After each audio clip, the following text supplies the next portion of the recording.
Hey guys, it's Collective Arts Week down here at Merle's, a place to get haggard, where the drunk poker likes to hang his hat. Really, it's just my basement, but you know, you got to have a name for where you hang out, and that's what we call this. In front of me here, what I have is a squealer, which is sort of a half growler, and of course a growler. They don't make the swing tops anymore there. I found out when I went to Collective Arts on Family Day. So I've got three of these. I'm hoping they'll last for a while. They've got some replacement tops if I need them. They're neat because it'll give you two beers. It's a nice pickup. I'm glad I've got these hanging around.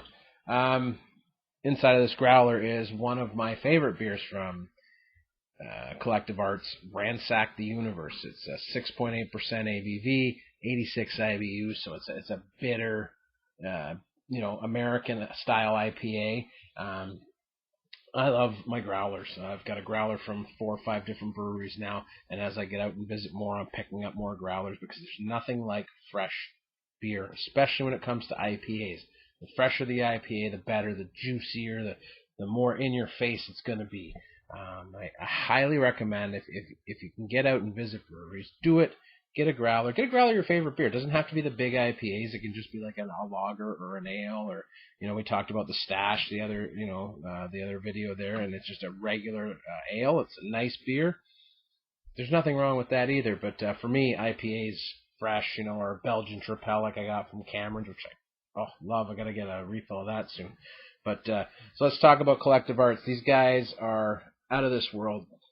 I love them. They're local.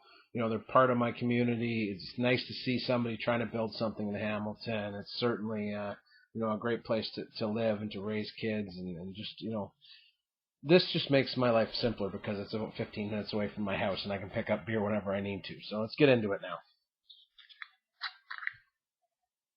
It is full right to the top. Beautiful.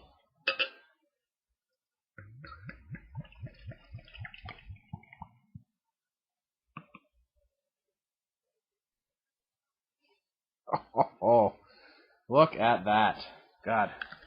That was beautiful. Oh, that's very full. That's almost 2 liters of beer. Look at the head on that. A nice 2-finger head. It's got a nice level of carbonation. Give it a sniff. It's got that tropical, citrusy, piney IPA flavor or smell that I've come to know and love. God, these guys just make my day sometimes. Let's get into it. Cheers.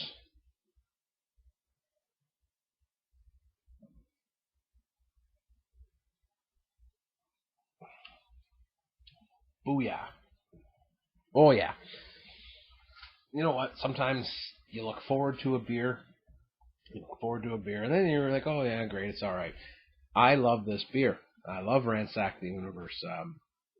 It's just fantastic. It's got a great malt body, and that's kind of the American IPA style, to have that malt body, which kind of helps to smooth out the bitterness from the hops. But that bitterness is there. The grapefruit, mango sweetness is just sitting on the back of my throat right now. It's just so good. Pineapple.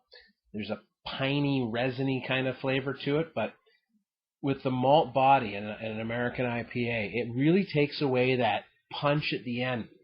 So you're not sitting on like a pine needle bed on the back of your throat. I need another sip. Oh, it's so good. I think the reason I like it so much is I've only ever had it in either my squealer or the growler.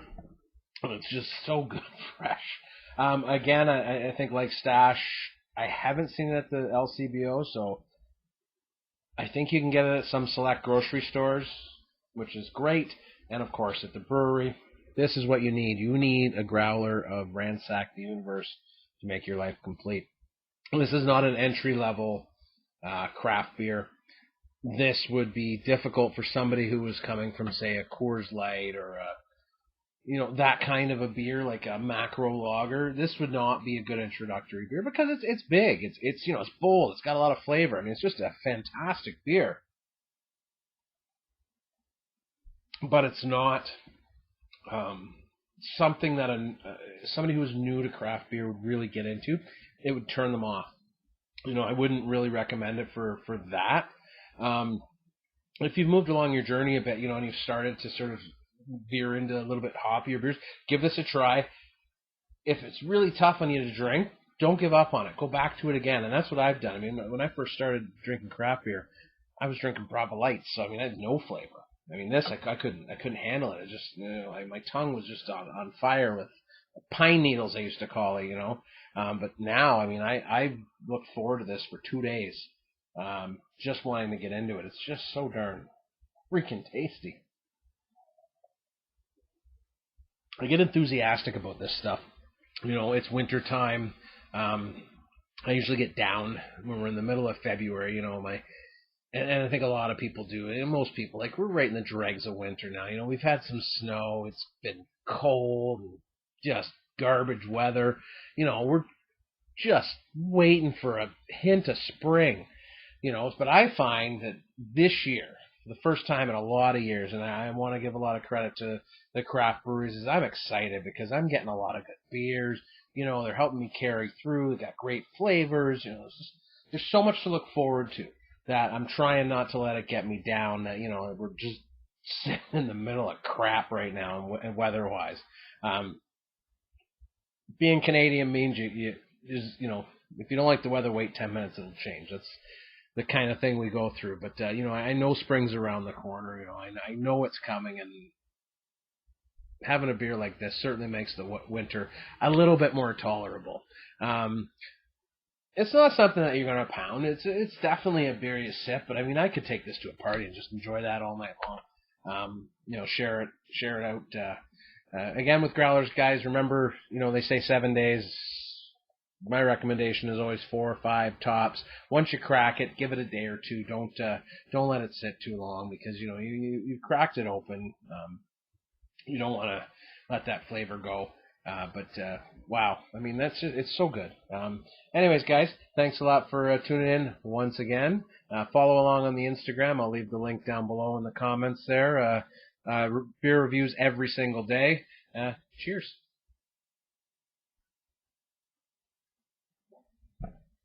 Oh, wow.